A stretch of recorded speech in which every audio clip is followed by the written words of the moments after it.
আর হযরত আলী নামাজে ছিলেন, রুকুতে ছিলেন, আর তার ডান হাতে ছিল আংটি। কি ছিল? আপনার মনে রাখবেন, আংটি পরাও কিন্তু সুন্নাত। কোন অর্থে? আপনার অনেকে আবার জ্যোতিষদের কাছ থেকে আংটি কিনেন ভাগ্য পরিবর্তনের চিন্তা করে। এটা শিরক। এটা কি? শিরক। আংটি, পাথর, জড়ি, বুটা, নড়ি, পাথর এগুলো ভাগ্যের পরিবর্তন করতে পারে না। ভাগ্য পরিবর্তন করতে পারে চিন্তা করে এই নড়ি, কড়ি, পাথর, জড়ি, বুটা শরীরে, ব্যবসা প্রতিষ্ঠানে, যানবাহনে লটকানো শিরক। রাসূল করিম সাল্লাল্লাহু আলাইহি ওয়াসাল্লাম ইরশাদ করেছেন, যা আহমদ ইবনে হাম্বল তার মুসনাদে নকল করেছেন, মান আল্লাকা তামিমাতান ফাকাদ আশরাক, যে ব্যক্তি তামিমা লটকাইল সে শিরক করল।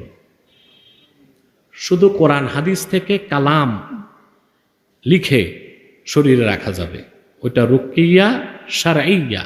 রুকিয়া শারঈয়া। তা আংটি পরিধান করা যাবে কেন? শারীরিক উপকারের জন্য। যেমন পান্না, চুনি, ফিরোজা এগুলো ব্যবহার করলে শরীরের কিছু লাভ আছে, বুঝলেন নাই?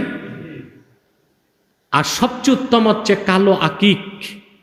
সুবহানাল্লাহ, এটা পরিধান করা সুন্নাত। কালো আকিক পরিধান করলে সব সময় মাথা ঠান্ডা থাকবে।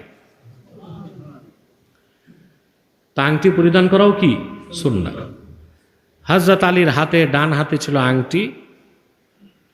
তিনি ফাআশারা ইলা সাইল বিয়াদিহি হাত্তা আখাযাহু, হযরত আলী নামাজের মধ্যে হাতটা ভিক্ষুকের দিকে দিলেন আর ইশারা করলেন যে আংটিটা নিয়ে যাও।